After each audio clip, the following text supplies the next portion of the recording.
आभारी आहे. जेवढे शक्य होईल तेवढं उभं राहून बोलतो आणि जेव्हा थोडं वाटेल बसून बोलला तरी चालेल. नाही, एक खरं आहे की उभं राहून बोलल्याशिवाय जोर पण येत नाही. पण बसून बोललो म्हणजे जोर गेला असं कोणी अर्थ काढू नये. अध्यक्ष महोदय, उठा बशाने ताकद वाढते. अध्यक्ष महोदय,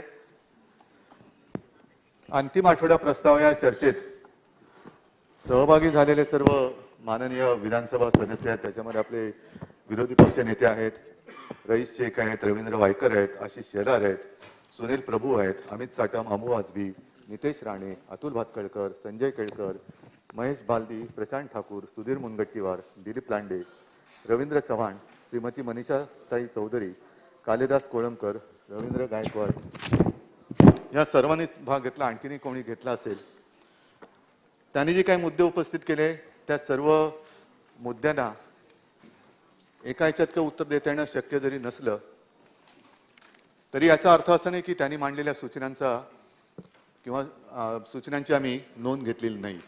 हे आपल्याला माहिती आहे की आपण काही यांना उत्तर देतो आणि काहींची नोंद घेतो आणि त्याच्याप्रमाणे योग्य असेल ती कार्यवाही करतो. आज मी थोडंसं आपल्या परवानगीने अंतिम आठवडा प्रस्ताव आणि त्याचबरोबरीने एकूणच जे काही आपलं अधिवेशन झालं त्याच्यावरती थोडंसं एक मनमोकळं बोलण्याचा प्रयत्न करणार आहे. आणि हे मी बोलणार आहे ते तळमळीने बोलणार आहे, कारण मला असं खोटं बोलता येत नाही. अध्यक्ष महोदय, राज्यपालांच्या अभिभाषणापासून जर का आपण सुरुवात केली तर मला एका गोष्टीचं खरंच दुःख आहे, खेद आहे. राज्यपाल हे एक संविधानिक पद आहे आणि त्याचं महत्त्व काय आहे आमच्यापेक्षा विरोधी पक्षांना जास्त माहिती आहे. कारण वेळोवेळी नाही, तो तुमचा अधिकार पण आहे की वेळोवेळी मी कागाळ्या नाही म्हणणार पण तक्रार करण्यासाठी हक्काने राज्यपालांकडे केवळ विरोधी पक्षच नाही तर राज्यातला कोणी नागरिक जाऊ शकतो, तो जात असतो आणि त्यांनी जायला पाहिजे. पण दुर्दैवाने या सगळ्या गोष्टी आपण जशा पाळतो, अधिकार आपण मानतो, तशा काही प्रथा परंपरा ह्या सुद्धा आपण पाळल्या पाहिजेत.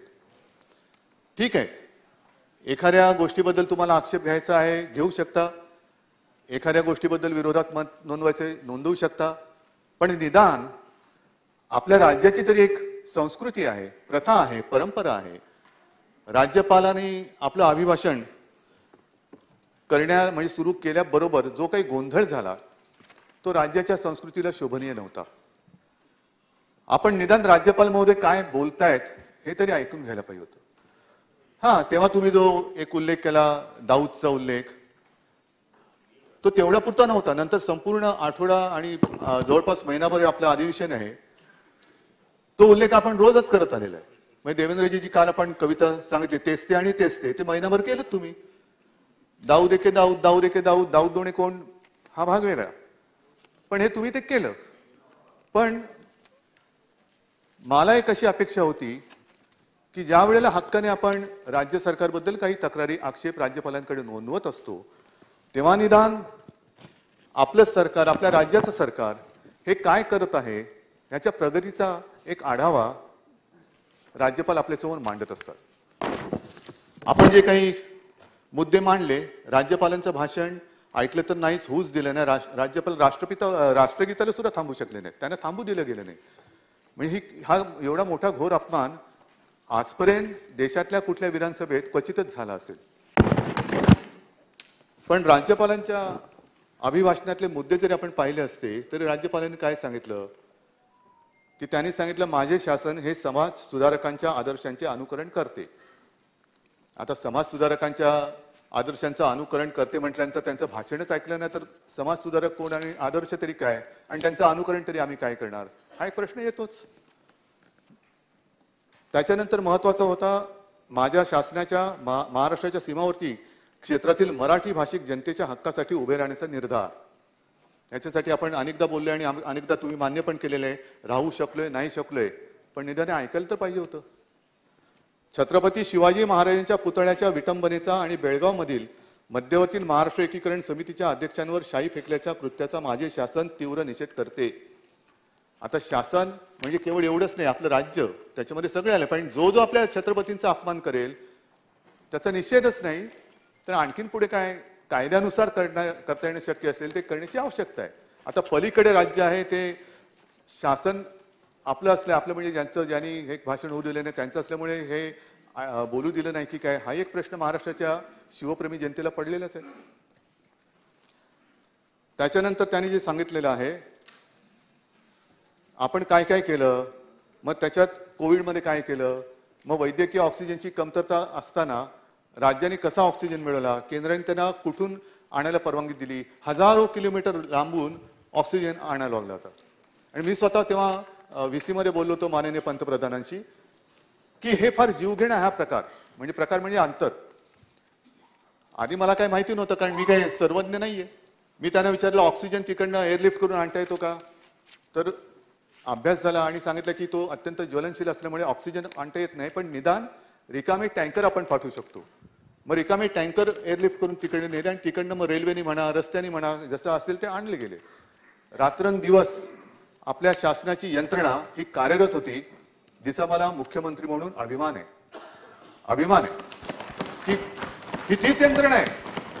मुख्यमंत्री कोण मंत्री कोण कोणी असलं तरी यंत्रणा तीच असते. तीच यंत्रणा ही आपण त्यांना कसं वागवतो आहोत त्याच्याप्रमाणे काम करत असते.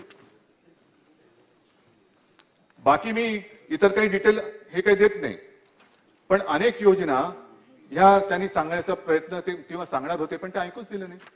मग राज्याने काय केलं, पर्यावरण सगळेच आपलं एक जसं जेवणात आंबटवरण असतं तसं तोंडी लावायला बोलायला एक पर्यावरण हा भाग ठीक आहे, पण काम कोण करतंय, पर्यावरणाबद्दल खरंच कोणी गांभीर्याने काम करत आहे का, तर याही बाबतीत मला अभिमान वाटतो आणि आहेच. आणि तो अभिमान तुम्हालाही वाटायला काही हरकत नसावी, कारण स्कॉटलंड येथे झालेल्या 26व्या कॉप परिषदेमध्ये हवामान बदलाचा सामना करण्याचा महाराष्ट्राच्या प्रयत्नांची दखल घेतल्याने अंडर 2 कोलिशन लीडरशिप अवॉर्ड 2021 चा भाग असलेली प्रेरणादायी प्रादेशिक नेतृत्व पुरस्कार आपल्या शासनाने जिंकला आणि महाराष्ट्र हा पुरस्कार मिळवणारे भारतातील एकमेव राज्य आहे हे सांगायला मला अभिमान वाटतो, असं राज्यपाल म्हणालेले आहेत.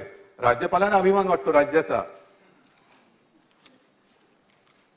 त्याच्यानंतर कोविडच्या काळामध्ये जे आपण नाही त्याच्या आधीच आपण शिवभोजन योजना सुरू केली आणि कोविडच्या काळामध्ये काही काळ आपण मोफत दिले, काही काळ आपण 5 रुपयांनी केलं, आता परत ती 10 रुपयांनी दिली, पण 10 रुपयांनी एक पूर्ण जेवण आपण देतोय हे सुद्धा मोठी अभिमानाची गोष्ट आहे. गोरगरिबांना 2 घास हे त्यांना मिळून देतोय, त्यांना परवडणाऱ्या दरात, हे फार मोठं काम करतोय. आणि आजपर्यंत साधारणतः 8 कोटीपेक्षा अधिक थाळ्यांचं वितरण चंद्रराव आपण या माध्यमातून केलंय. म्हणजे एवढी पोटं आपण भरतोय तेवढे आशीर्वाद आपल्याला मिळतात. हा अमृत महोत्सव आहे आपल्या स्वातंत्र्याचा, आझादी का अमृत महोत्सव, आणि तो करण्यासाठी शासनाने 500 कोटी रुपये मंजूर केलेले आहेत. आता पहिल्यापासून लक्ष ठेवा, कारण त्याच्यानंतर त्याच्यात सुद्धा भ्रष्टाचार करायची तुम्हाला दिसू शकेल. कारण काही झाले तरी भ्रष्टाचार, काही जणांची एक सवय काय असते, आरशात बघितला तरी आरसा बघितला तरी भ्रष्टाचार झाला. लोकांना कळत नाही ह्याला भ्रष्टाचार कशात दिसला, तर आरशाच्या मॅन्युफॅक्चरिंग मध्ये दिसला. काही लोकांचा गैरसमज होतो की आरशात पाहिलं तरी भ्रष्टाचार झाला, आरसा बघितला. आता अच्युतराव हसणार का काही बोललेलं नाही मी, आरशाच्या मॅन्युफॅक्चरिंग मध्ये भ्रष्टाचार होऊ शकतो ना, पण तो आरसा बघण्यासाठी स्वतःचा चेहरा बघितल्याशिवाय कळणार कसं भ्रष्टाचार झालाय की नाही. तर असं काही बोलू शकतात, तर म्हणून मी म्हटलं की आधीपासून लक्ष ठेवा. त्याच्यानंतर हिंदू हृदय सम्राट बाळासाहेब ठाकरे महाराष्ट्र समृद्धी मार्ग याचा उल्लेख काल एकनाथजी तुम्ही सुद्धा केला. त्याचं 77% काम बांधकाम पूर्ण झालेलं आहे. रायगड जिल्ह्यातील रेवस ते रेड्डी सिंधुदुर्गातलं महामार्गाचं चौपदरीकरण आपण करतो आहोत, कॉन्क्रिटीकरण. मुंबईतील सागरी किनारा मार्गाचे 50% काम झाले. पुण्यात रिंग रोड करतो आहोत. 1ली ते 12वीच्या विद्यार्थ्यांना दीक्षा ऍपद्वारे विषयनिहाय अभ्यास साहित्य प्रसारित केले. अशा अनेक गोष्टी आपण केलेल्या आहेत, पण ते काय ना, पण लक्षात कोण घेतो. तुम्ही ऐकायचंच नाही ठरवलं तर ह्या सगळ्या गोष्टी कळणारच नाही. पण ज्यांच्यासाठी करतो आहोत ते नुसते ऐकत किंवा वाचत नाहीत, ते त्या योजनांचा लाभ घेत आहेत आणि आम्हाला त्या जनतेचे आशीर्वाद जे पाहिजेत ते आशीर्वाद आम्हाला देत आहेत. ह्याचं सुद्धा मला एक समाधान आहे. नक्कीच राज्याचा एक शासनाचा प्रमुख म्हणून माझे सहकारी जे काम करतायत आणि विशेषतः या माझ्या शस्त्रक्रियेच्या काळामध्ये आपण सगळ्यांनीच एक सांभाळून घेतलं, पण मंत्री महोदयांनी सगळ्यांनी माझी उणीव न भासू देता सगळ्यांनी उत्तम काम केलं, त्याच्याबद्दल मला त्यांच्याबद्दल एक समाधान व्यक्त करायचं. अनेक गोष्टी आपण केलेल्या आहेत, त्यातल्या काही उल्लेख झालेला आहे. मी याच्यावरती जास्त काही येत नाही, पण जे झाले ते झालेलं आहे आणि ते नाकारतेपणा कोणी घेऊ नये, करू नये असं मला वाटतं. आता साहजिकच आहे, थोडस नाही म्हटलं तरी मध्ये मध्ये आरोप झाले. सुधीर भाऊ, तुम्ही दरवेळेला छान काहीतरी बोलता आणि मला छान काहीतरी उत्तर द्यावं लागतं. तुम्ही हे शासन आहे कोणाचं, बेवड्यांचं शासन आहे. आपल्या महाराष्ट्राला, शिवछत्रपतींचा महाराष्ट्र, त्याला मध्य राष्ट्र म्हणालात, बरोबर ना? बरोबर आहे. आता हे मद्य जे आहे, वाईन, हे किराणा मालाच्या दुकानात मिळत, वाण्याकडे नाही मिळत. सुपर मार्केट जिकडे ते कुरूप बंद कपाटांची सोय आहे तिकडे मिळते. आणि आपण चंद्रपूरचे नेहमी मुद्दे मांडता, विदर्भातून आलेला आहात. आपल्या बाजूला मध्य प्रदेश आहे, एका बाजूला मध्य प्रदेश आहे. त्याचं जे काय आहे ती आकडेवारी मी वाचतो, मग त्याला मध्य प्रदेश म्हणणार का तुम्ही? संबंध नाहीये.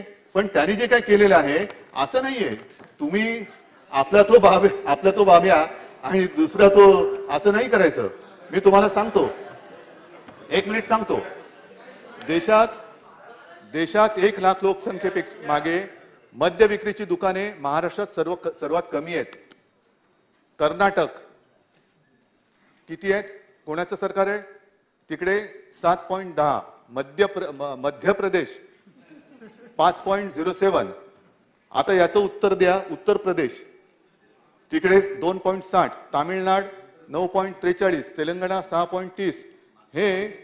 हे सगळं बघितल्यानंतर लगेच आपल्या राज्याची बदनामी करून टाकायची, हे योग्य नाहीये. तुम्ही आमच्यावर टीका करा, पण ज्या महाराष्ट्राची एक तर तुम्ही राज्यपाल जे सांगत होते विकास काय झालेला आहे ते तुम्ही लोकांसमोर येऊ देत नाही. असं एक नावं देऊन तुम्ही महाराष्ट्राला बदनाम करतात, हे योग्य नाहीये. ह्याच्यामध्ये ही दखल शेवटी नागरिक घेत असतात. तुम्ही करा, मी म्हटलं ना, टीका करा. कोणत्या टोकाला जायचं, काय टीका करायची, हा ज्याचा त्याचा प्रश्न आहे. तर ह्या एक गोष्टी आहेत. नंतर मला कल्पना आहे की जसं असं म्हणतात की रावणाचा जीव, कारण रावण युद्ध होताना एक मुंडकं उडवलं तरी पुन्हा हा हा हा हा ते पिक्चरमध्ये पुन्हा एक मुंडकं यायचं आणि रावण आपला लढतोय. मग नंतर कळलं की रावणाचा जीव हा बेंबीत होता. तसं काही जणांना काही मिळालं, केंद्रात सरकार मिळालं तरी त्यांचा जीव बेंबीत नाही पण मुंबईत असतो.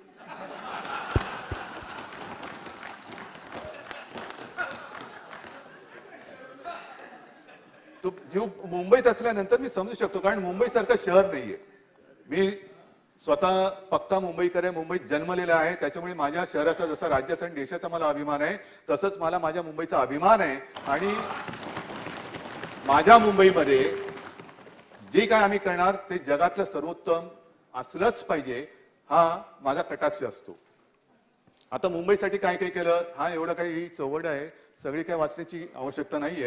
पण येता जाताना जे दिसतच नसेल त्यांना मला लक्षात आणून देण्याची गरज आहे.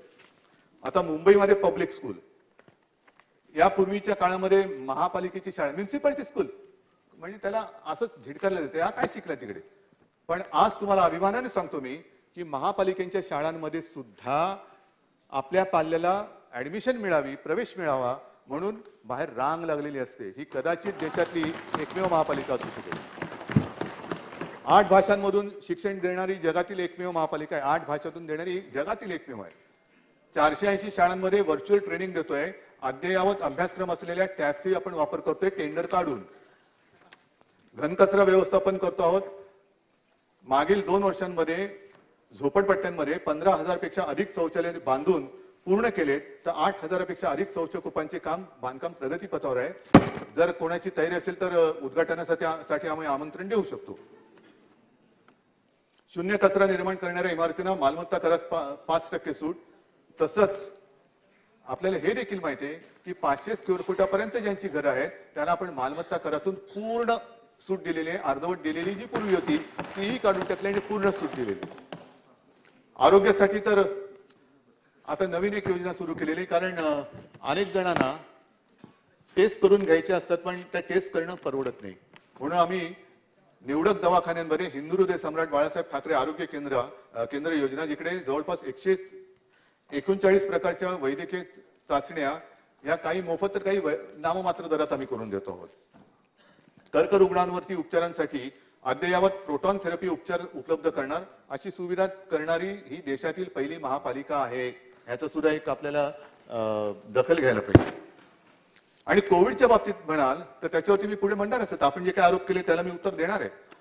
परंतु मुंबईने जे काय केलं, खास करून मुंबईने जे केलं ते मुंबई मॉडेल म्हणून जगभरात प्रसिद्ध झालं.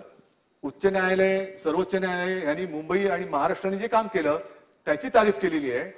आता कोविड मधनं लोक बरे होतात, पण द्वेषाची कावीळ जर कोणाला झाली असेल तर त्याचा उपचार हा आपल्याला कोणत्या दवाखान्यात अजून करता येत नाही. कावीळ बरी होते पण द्वेषच झाले. काविळीचं द्वेषाची कावीळ आहे, बरी कशी करणार?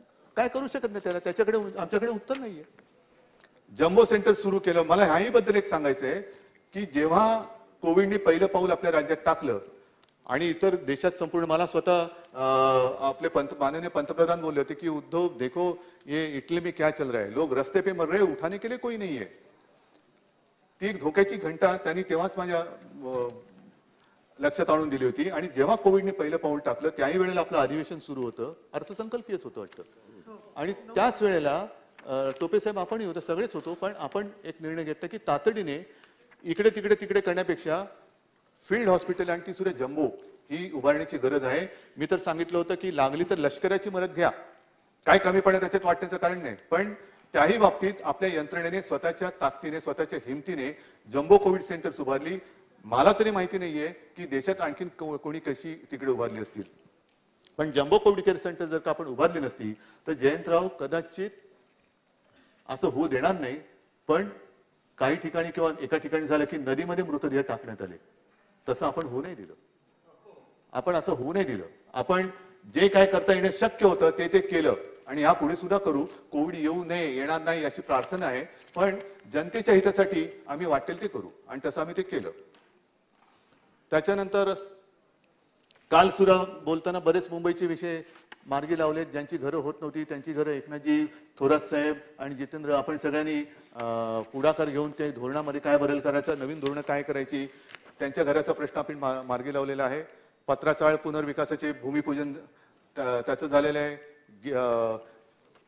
मराठी भाषा भवन दृष्टिक्षेपात नाही, बरोबर आहे, कारण येत्या 2 तारखेला त्याचं भूमिपूजन होतंय. आणि गिरगाव येथे म्हणजे आपल्या या कुठेकडनं ते पण झालेलं येता जाताना ते होर्डिंग दिसत असतील, तिकडे दिमागदार मराठी भाषा भवन उभारण्यासाठी कार्यवाही 2 एप्रिलला सुरू करतोय. बीडीडी चाळीचा प्रश्न रखडला होता, तो मार्गी लावलेला आहे. डबेवाला भवनासाठी त्यांना आपण जागा दिलेली आहे. वर्डी डेअरीच्या जागेवरती एक जागतिक आंतरराष्ट्रीय दर्जाचं मत्स्यालय आपण उभं करतो आहोत. त्याची जी काय प्रक्रिया आहे ती होत आलेली आहे आणि त्याची सुद्धा सुरुवात लवकरच होईल. असे अनेक काम आहेत. मेट्रोच्या बाबतीत सुद्धा मेट्रो आपण ती आरेची जर जागा वादग्रस्त आहेच, तिला आपण पर्याय मागितलेला आहे कांजूरचा. अजूनही केंद्र काय द्यायला तयार नाही, पण त्याच्यासाठी सुद्धा आपण पर्याय काढून मेट्रोचं काम आपण बंद नाही पडू दिलेलं आहे, आणखीन वाढवतो आहोत. या कांजूरच्या बद्दल मी मागे सुद्धा एकदा बोललो होतो, तर त्याचा पुनरुच्चार करण्याची गरज नाही. पण एक आक्षेप जो आपल्याकडनं घेण्यात आलेला होता की मेट्रोच्या कामात 10,269 कोटी वाढीचा प्रस्ताव, हा प्रस्ताव देवेंद्रजी आपल्या काळात सप्टेंबर 2018चा आहे, आमच्या काळातला नाही आहे. हे कशासाठी वाढलंय त्याची सुद्धा एकनाथजी आपण चौकशी लावा. काय वाढलेलं आहे, खरं असेल तर भाग वेगळा, पण नेमका अचानक 10,000 कोटी वाढला कसा, काय त्याच्या मागे? मुंबईमध्ये जसं समुद्र आहे पण याच्यात काय पाणी मुरते का ते पण बघून घ्या, मुरलंय का ते बघून घ्या. त्याच्यानंतर सौर ऊर्जा प्रकल्प आपण करतो आहोत. आणखीन काय काय गोष्टी आहेत हे मी सगळं वाचून झालेलं आहे. पर्यावरणाच्या दृष्टीने त्या इलेक्ट्रिक बसेस चार्जिंगच्या त्या सुद्धा आपण आणतो आहोत. कारण एकूण येता जाताना असं मानलं जातं की काही धूम्रपान करणारे जे असतात त्यांच्या आजूबाजूला बसलो तर जेवढा धूर जाईल त्याच्यापेक्षा रस्त्यावरती जे काय गाड्या जातात हा सगळा धूर, म्हणजे हे सगळी आपली फुफ्फुसं वगैरे निकामी होत होत होत जगण्यापेक्षा वेळेमध्ये जर का आपण सुधारलो तर शाश्वत, ज्याला म्हणतो शाश्वत विकास, शाश्वत म्हणजे काय, पर्यावरणाची एकतर पर्यावरणाची हानी होऊ न देता आणि होणार असेल तर कमीत कमी हानीमध्ये हे प्रकल्प राबवायचे. अशा अनेक गोष्टी याच्यामध्ये आहेत. हे खूप आहे, म्हणजे पाहिजे असेल तर मी सगळी माहिती द्यायला तयार आहे. आता ह्या सगळ्या गोष्टी आपण इकडे बघत असताना काही गोष्टी ज्याचा उल्लेख मी काल केला की या गोष्टी अडल्यात. कशा अडल्यात तर धारावी इथला जो पुनर्विकास प्रकल्प आहे तो करायचा आहे, पण त्याच्यासाठी रेल्वेची जी 45 एकर जमीन आहे केंद्राबरोबर आम्ही पाठपुरावा करतो आहोत. अजून उत्तरे काही येत नाही, प्रश्न काही सुटत नाही. अर्धे पैसे भरून झालेत, ते मिळाल्यानंतर दुसरे पैसे द्यायचे, पण केंद्र अजून काही दाद देत नाही. मराठी भाषेला अभिजात दर्जा देण्यासाठी केंद्राकडे वारंवार पाठपुरावा करतो, काय होत नाहीये. बॉम्बे उच्च न्यायालयाचे मुंबई उच्च न्यायालय हा एक विषय आहे, त्याचा पाठपुरावा करतोय. त्याच्यानंतर मी मागे सुद्धा बोललेलो आहे की महाराष्ट्र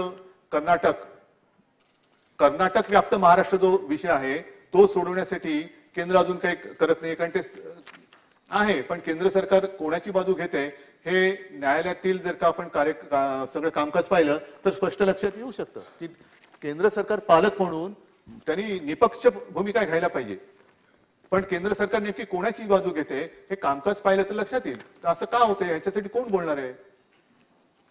तर ह्या गोष्टी मुंबईच्या झालेल्या आहेत. आता दुसरा जो महत्वाचा मुद्दा, एक 2-3 आरोपांबद्दलच मी बोलणार आहे. दहिसर इथला भूखंड. दहिसर इथल्या भूखंडाबद्दल कोणी कसा पाठपुरावा केला होता, कुठून हा सुरू झाला, आणि त्याचा पाठपुरावा जर म्हणाल तर साधारणतः 2011 पासून सुरुवात झाली होती महापालिकेमध्ये. देवेंद्रजी आपल्याला कल्पना आहे, कारण आपली या एका पत्रावरती सही आहे. एमसी बीएमसी त्यांनी तुम्ही म्हटलंय do the needful, examine and do the needful, ते म्हटलेलं आहे.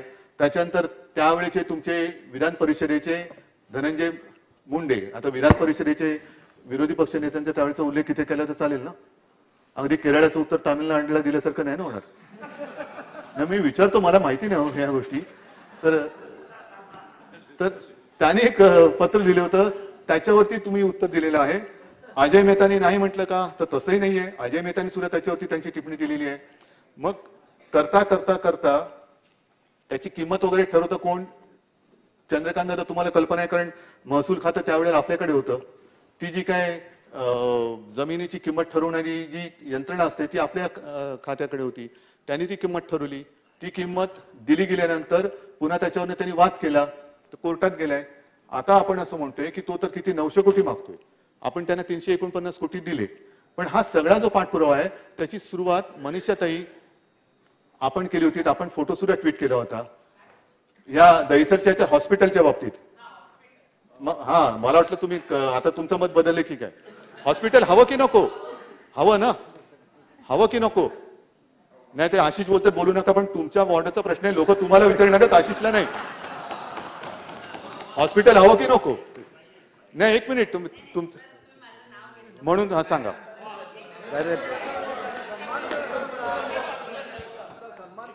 मी तुमचा सन्मान करतो, चांगली तुम्ही सूचना मांडली, मी त्याच्या बाजूचा आहे.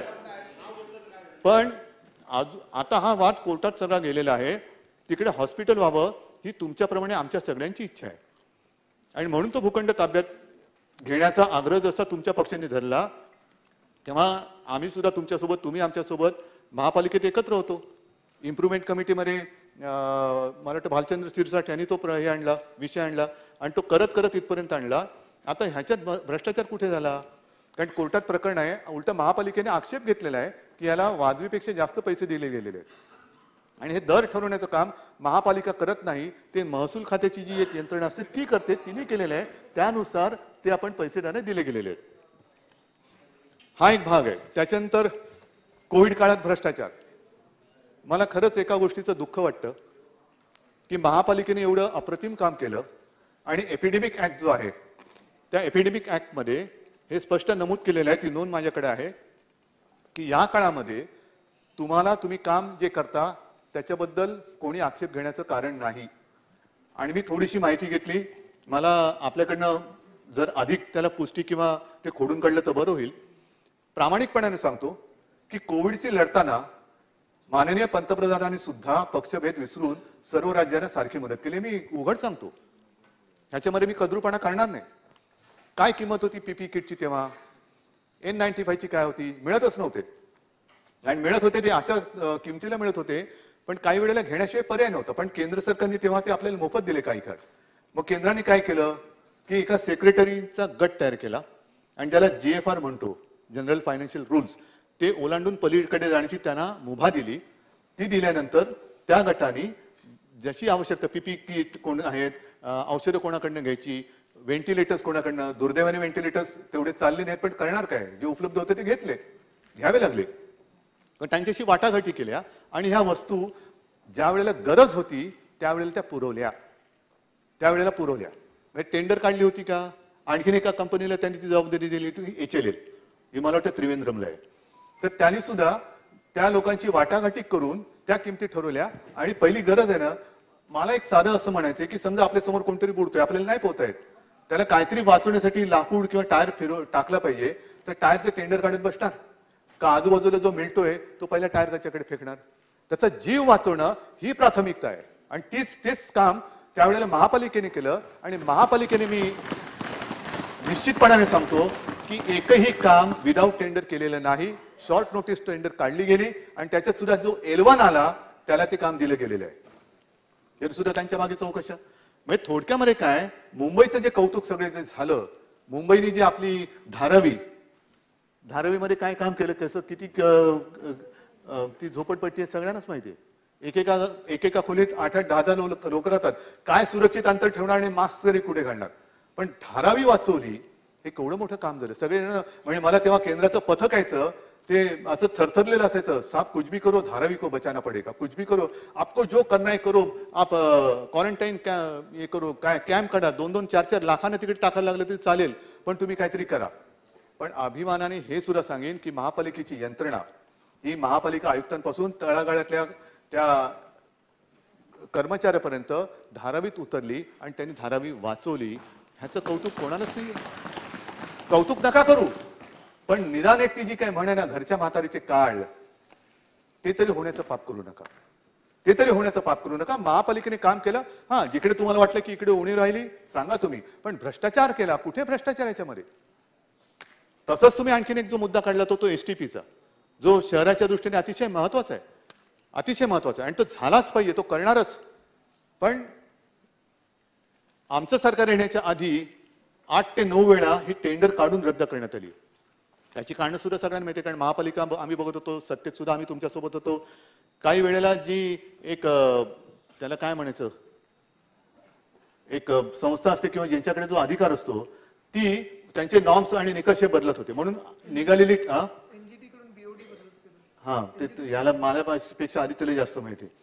तर त्यांनी ते निकष बदलले म्हणून टेंडर आपल्याला रद्द करावी लागली. मग हे सरकार आल्यानंतर पुन्हा टेंडर काढली.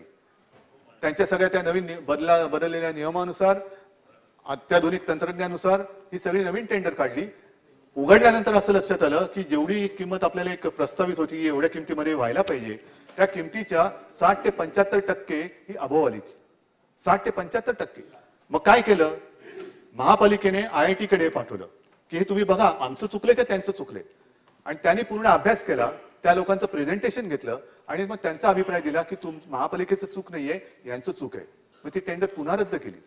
आता पुन्हा नव्याने टेंडर काढली.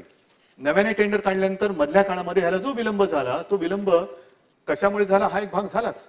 पण कोर्टामध्ये काही स्वयंसेवी संस्था गेल्या, मग सुप्रीम कोर्टाने त्याच्यात दखल घेतली आणि सुप्रीम कोर्टाने सांगितलं की यापुढे ही संपूर्ण जी काही प्रोसिजर आहे, प्रोसेस आहे, ही आम्ही आमच्या निगराणीखाली करणार. मग त्यानुसार अध्यक्ष महोदय, जी टेंडर आलेत त्यातलं टेक्निकल बिड माझ्या माहितीप्रमाणे गेल्या सोमवारी उघडलं गेलं आणि जे कमर्शियल आहे ते येत्या काही दिवसात उघडणार आहे आणि सुप्रीम कोर्टात पाठवणार आहे. मग जिथे अजून ते उघडलं गेलेलं नाहीये, एक पैसा त्याच्यात खर्च झालेला नाहीये, तर त्या पाकिटामध्ये भ्रष्टाचार झाले तुम्हाला कसं कळलं? त्यातला पेन ड्राईव्ह तुम्हाला कोणी दिला? हा निराधार आरोप आहे. म्हणजे आरोप करा, पण आरोप करताना काहीतरी त्याला आधार ठेवा. हीच जर का तुमची माहिती आणि त्या माहितीच्या आधारे तुम्ही कागदपत्र देणार असाल आणि मंत्र्यांचे राजीनामे मागणार असाल तर मग हा अन्याय. आणि मला एका गोष्टीचं आश्चर्य वाटतं, थोडंसं त्याच्यावरती नंतर मी बोलणारच आहे, पण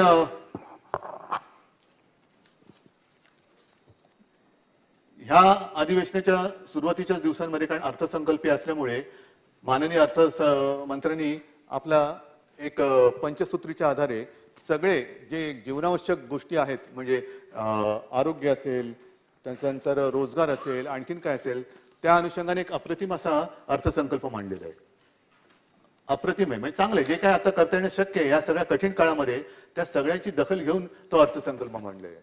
त्याचं मी काय आता पुनरुच्चार करणार नाही, कारण त्याला व्यवस्थित त्याच्यावर चर्चा झालेली आहे आणि स्वतः अर्थमंत्री महोदयांनी त्याच्यावरती उत्तर दिलेलं आहे.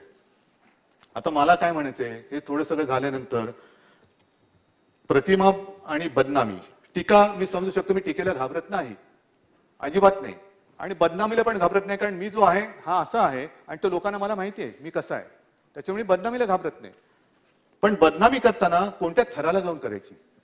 नवाब मलिकांचा राजीनामा, जर दोषी असतील, संबंध असतील, बघू ना काय करायचं. पण तुम्ही आरोप करायचे आणि असे आरोप केले ज्याच्यात तथ्यहीन आरोप करायचे आणि एवढ्या वेळा बोलायचं की जणू काही ते सत्य वाटायला लागतं. म्हणजे एका गोष्टीचं मला दुःख काय वाटतं किंवा आश्चर्य वाटतं की केंद्रीय ज्या काही संस्था आहेत त्या एवढ्या पोकळ झाल्या का की नवाब मलिक हा दाऊदचा हस्तक संपूर्ण मुंबईत, देशात सगळीकडे फिरतोय, 4-4, 5-5 वेळा निवडून येतोय, मंत्री बनतोय, तरी केंद्रातल्या यंत्रणेला माहितीच नाही, केंद्राच्या यंत्रणेला माहितीच नाही. आहेच तसंच आहे. केंद्राच्या यंत्रणा मग करतात काय? नुसतं थाळ्या वाजवा, दिवे पेटवा, दिवे घालवा, हे करायचं. मग जे काय दिवे लागताय त्या दिव्याच्या प्रकाशात तरी बघा ना दाऊदचा माणूस कोण कोण आहे. पण एक मी समजू शकतो की तिरंदाज जो असतो तो लक्ष्यभेद करतो, तो बाण त्याला असतं, त्याचं कौशल्य असतं, बाण त्या लक्ष वेध करणार असला पाहिजे, भेद करणार असला पाहिजे. पण आता काय होतंय, त्या बाण म्हणजे त्या एजन्सीज आहेत, त्यांना हातात पकडून लक्षावरती जाऊन खुपसलं जाते की हे तुझं लक्ष आणि हे तुझं शस्त्र सगळं. म्हणजे त्याची मला देवेंद्रजी तुम्हाला खरं केंद्राने घ्यायला पाहिजे, रॉ, सीबीआय, आणखीन काय काय काय काय, म्हणजे काम अधिक वेगाने होईल, अधिक वेगाने होईल. कारण ती माहिती ईडी कडे तुम्ही दिलीत असं तुमचं मी कुठेतरी वक्तव्य वाचलं. म्हणजे ईडी एवढी बेकार लोक आहेत का तिकडे, त्यांना काहीच माहिती नाहीये. द्या माहिती द्या, कोणाला ह्याला ठोकायचे ठोकतो, त्याला ठोकायचे ठोकतो, माहिती दे ठोकतो. म्हणजे माहिती देणारे तुम्हीच, आरोप करणारे तुम्हीच, चौकशी करणारे तुम्हीच.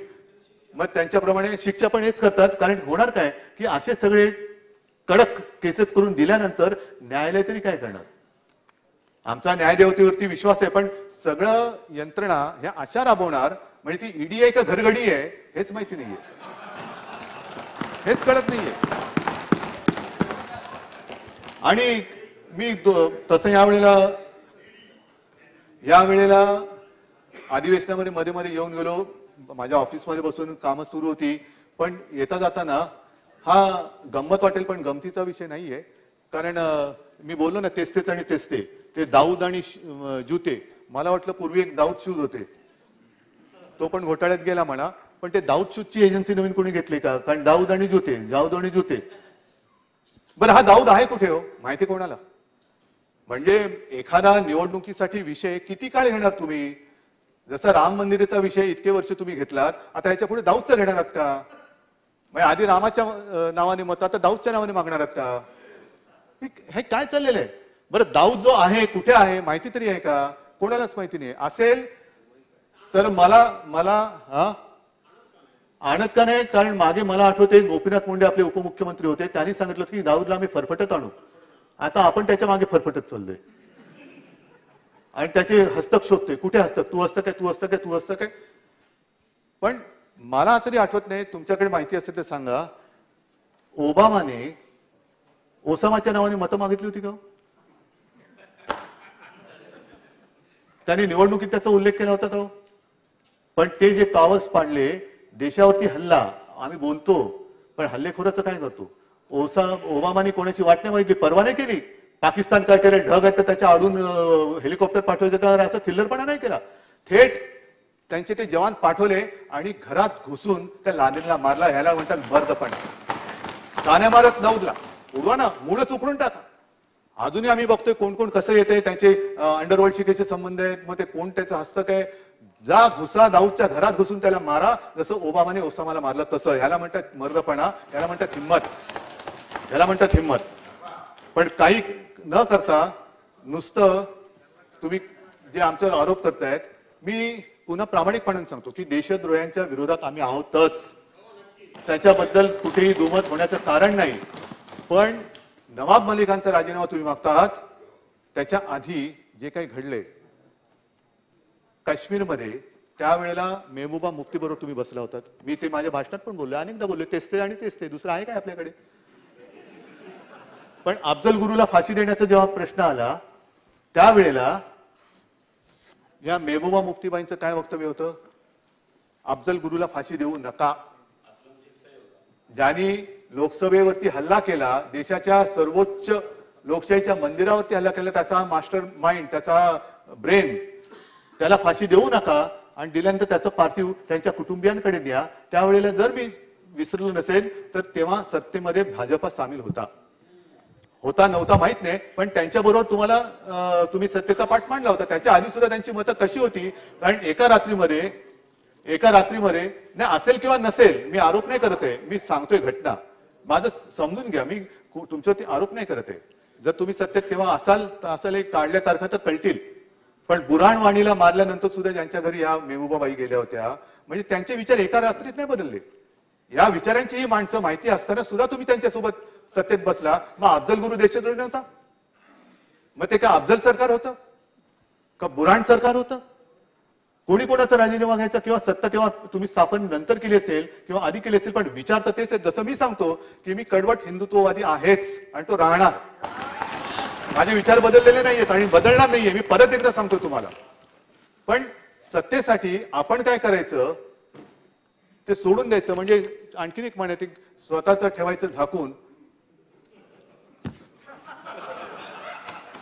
आता तेव्हा मला वाटतं अजूनही तुम्ही बघा, कारण तेव्हा भाजपा सत्तेत असेल, कारण आम्हाला प्रश्न पडला होता की या अफजल गुरुला फाशी देऊ नका सांगणाऱ्या मेहबूबाबाई भारत माता की जय बोलायला लागले की काय, वंदे मातरम बोलायला लागले की काय.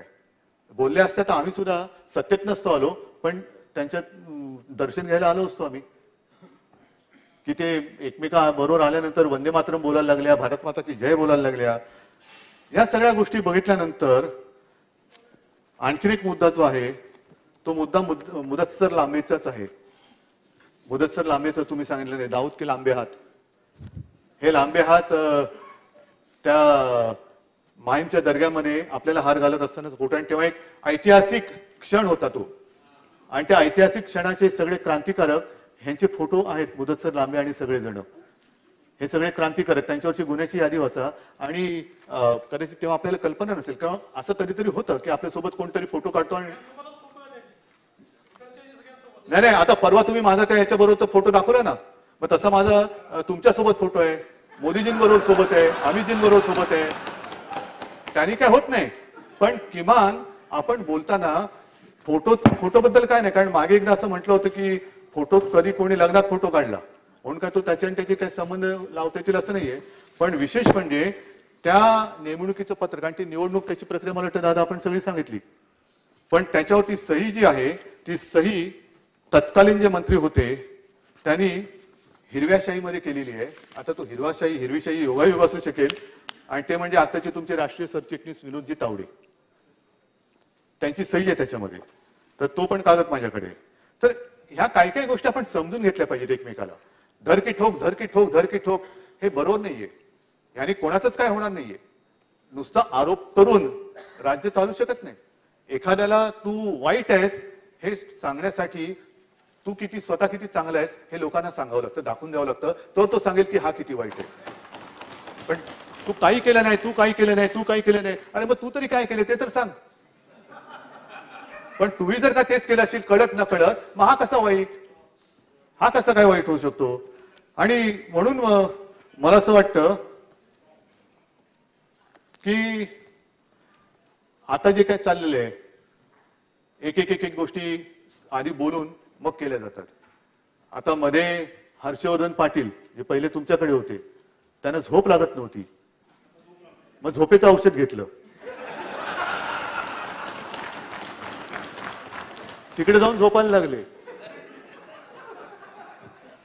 हा अनुभव त्यांनी कानात नाही सांगितलेला आहे, एका सभेत सांगितलेला आहे. की आणि त्यांचं मी पण सांगितलेलं की ते कधी कधी टीव्ही लावल्यावरती ते जाहिराती येतात, पहिले मुझे नींद नहीं आती थी. तर असं काय तुमच्याकडे झोपीचं औषध आहे मला कळत नाही. आणि मागे एकदा गडकरी बोलले होते, म्हणजे आता मला खरं सांगा, आम्ही इकडे सगळे बसलेले भ्रष्टाचारी आहोत, आम्ही सगळी दाऊदची माणसं आहोत, पण तुमचा सकाळचा सत्तेचा प्रयोग यशस्वी झाला असता तर नवाब मलिक आणि अनिल देशमुख तुमच्या मांडीला मांडी लावून बसले असते की नाही?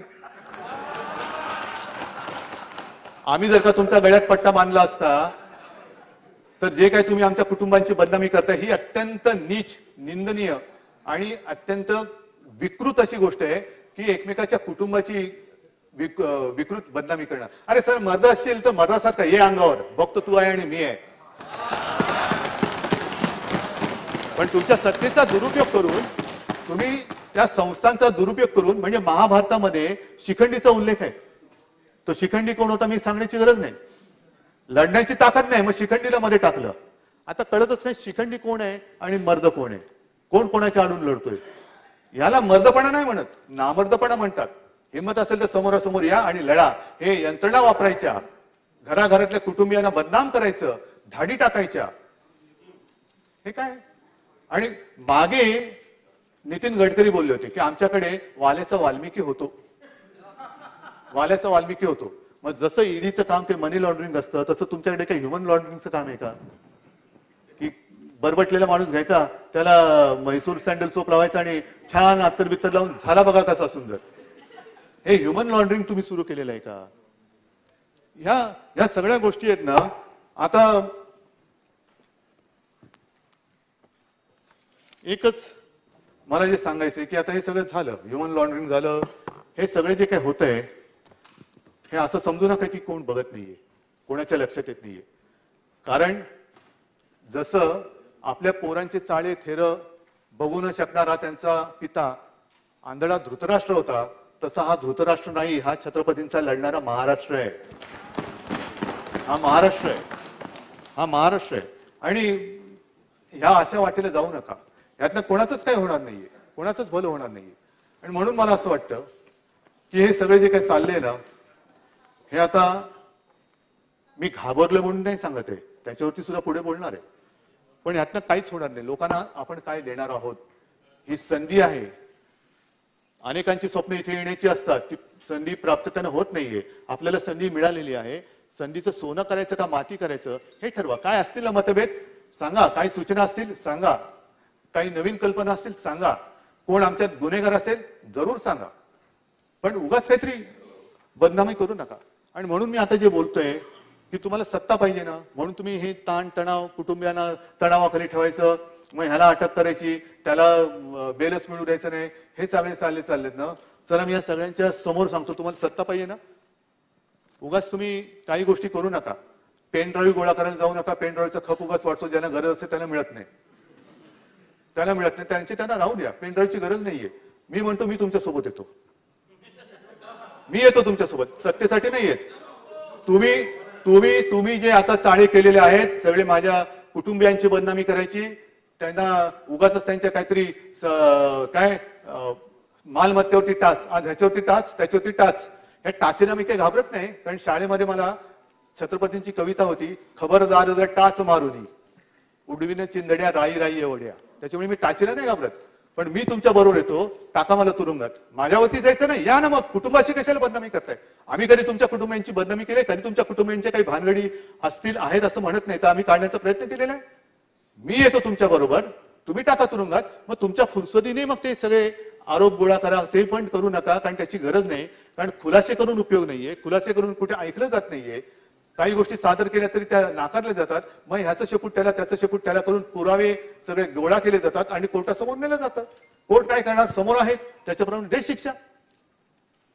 पण एवढंच जर का तुम्हाला जीव जळत असेल तर मला टाका तुरुंगामध्ये, मी तयार आहे. पण एक गोष्ट लक्षात घ्या, थोडस मग मी भावनिक बोलतो आणि हिंदुत्ववादी बोलतो. तुरुंग कोणता, आर्थर रोड, तिहार वगैरे नाही. जसं बाबरी मशिदीच्या खाली राम मंदिर होती, राम जन्मभूमी, तसं जर का कृष्ण जन्मभूमीचा शोध तुम्हाला लागला असेल, तो तुरुंग असेल ना, त्या तुरुंगात मला टाका. मी कृष्णाचा अवतार नाहीये. मी कदाचित देवकीच्या पहिल्या 7 मुलांपैकी असेन, पण त्या तुरुंगात मी कृष्ण जन्माची वाट बघेन. पण मी जसं सांगतो की मी कृष्ण नाहीये, तसं तुम्ही सांगता आलं पाहिजे की तुम्ही कंस नाही आहात, नाही तर कंसामध्ये जाऊ नका. आणि ही माझी तयारी. काय तुम्हाला माझ्या कुटुंबियांनी पाप केली असतील, बाळासाहेबांनी काय उत्तर देणार? मग मी विचारतोय, बाळासाहेबांनी ज्यांना तुमच्या नेत्यानं वाचवलं ते तरी गेल्यानंतर बाळासाहेबांनी काय उत्तर देणार? ज्या वेळेला त्यांना सोबत कोणी राहू शकत नव्हतं, देशामध्ये सगळेजण सांगत होते की हे नको हे नको, तेव्हा बाळासाहेब एकटे त्यांच्या मागे राहिले होते की हे होता कामाने, हे तिकडेच राहिले पाहिजे. काय उत्तर देणार? की 2014 मध्ये सुद्धा युती तोडली, तुम्ही तोडली, तेव्हा मी हिंदू होतो. आज जर का तुम्हाला असं वाटतं की मी हिंदुत्वापासून फारकत घेतली, तर 2014 साली सुद्धा मी हिंदूच होतो, आजही आहे. आणि मी लपवलेलं नाही, माझ्या सगळ्या सहकार्यांना माहितीये, सगळ्या सहकार्यांना माहितीये. पण तुरुंगात टाकणार असाल तर सगळी जबाबदारी मी घेतो. माझ्या शिवसैनिकांची सुद्धा जबाबदारी मी घ्यायला तयार आहे. सगळ्यांच्या वतीने मी पाप घेतो, मला टाका तुरुंगात. पण जे शिवसैनिक बाकी सगळ्यांनी जेव्हा शेपट्या घातल्या होत्या, तेव्हा 92-93 साली ज्यांनी जीवावरती उदार होऊन जी मुंबई वाचवली, त्या शिवसैनिकांना सोडू नका. आणि आम्ही ऐकतोय म्हणून मला ते कळतच नाही, ते ह्या यंत्रणेचे दलाल आहेत की प्रवक्ते आहेत. हा तुरुंगात जाणार, अनिल देशमुख तुरुंगात जाणार, गेले तुरुंगात. नवाब मलिक तुरुंगात जाणार तुरुंगात. आता अनिल परब तुरुंगात जाणार तुरुंगात. उद्या किशोरी पेडणेकरने टाकणार. हे काय? कुठे कायदा सुव्यवस्था आणि लोकशाहीचा खून? ह्याच्या पलीकडे काय आणखीन असू शकतो? अघोषित निदान इंदिरा गांधींनी तरी आणीबाणी घोषित केली होती. ही अघोषित आणीबाणी, एवढा डरपोकपणा त्यांच्यामध्ये नव्हता. डरपोकपणाने आणीबाणी नाही राबवली, घोषणा केली आणीबाणीची. चांगली वाईट हा ज्याचा तो वेगळा भाग आहे, पण एक धारिष्ट लागतं, ते धारिष्ट त्यांच्यामध्ये होतं. आणि आज सुद्धा अनिल परब इकडे बसलेले आहेत. मी सगळ्यांना सांगतो की 92-93 साली पोलिसांनी आणि मिलिटरीच्या लष्करांनी हिंदूंना वाचवण्यासाठी जेव्हा अनिल परब गेले, तेव्हा भर रस्त्यात त्यानं गुरासारखं मारलेलं. तो त्याचं तुम्ही काय बांधकाम पाडताय, आणखीन काय पाडताय, जे पाडायचं ते पाडा. पण मग बांधकाम अनधिकृत पाडायची तर ती सगळ्यांची पाडा, कोणालाही पदराखाली घ्यायचं नाही, अजिबात नाही. पण अशी शिवसैनिक, किशोरी पेडणेकर सुद्धा आमच्या चळवळीतल्या शिवसैनिक आहेत.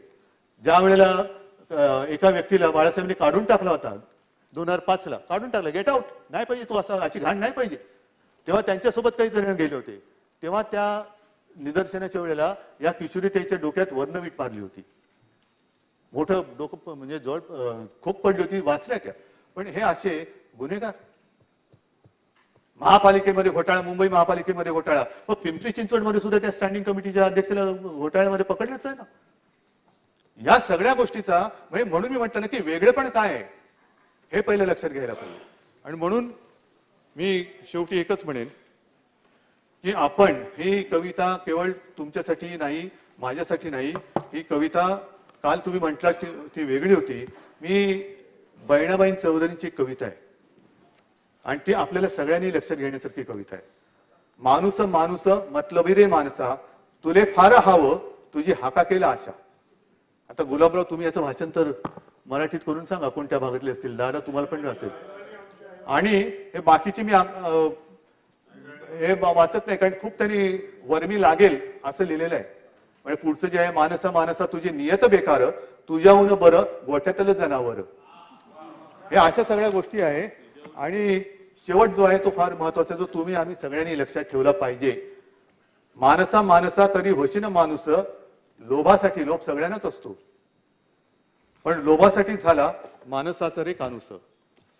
आणि ही जर का आपल्या संतांची, या कवित्रींची शिकवण जर का आपण लक्षात ठेवली आणि तसं जर का वागलो, तर मला असं वाटतं जे राज्यपालांच्या अभिभाषणाच्या वेळेला झालं, जे आता जे राज्यामध्ये चालू आहे की एकमेकाची चिखलतोड करायची. आणि मला प्रसिद्धी माध्यमांना म्हणून सांगायचे, बातम्या दाखवा, जरूर दाखवा, पण कोणाचं तरी आयुष्य उद्ध्वस्त होईल अशा प्रकारे जी एक बदनामी केली जाते, तिला तरी निदान आपण साथ सोबत देऊ नका. आयुष्य उद्ध्वस्त होतात आणि कालांतराने कळतं आणि ह्याच्यामध्ये काही नव्हतंच. तर ही एक माणुसकी, आपण सत्ताधारी असू विरोधी असू, पण या देशाचे एक नागरिक आहोत, एवढीच तशी वागा, एवढीच माझी एक विनंती आहे. धन्यवाद. जय हिंद, जय महाराष्ट्र.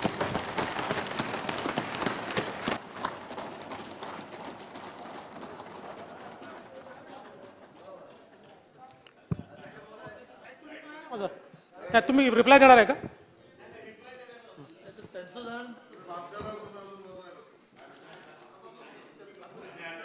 अध्यक्ष महोदय,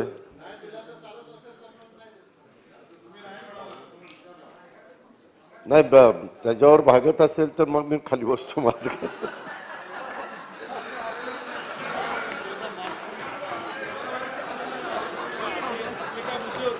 हो, वाईनचे होते आणि अनुशेषाचे होते, अनुशेष आणि वाईनचे होते.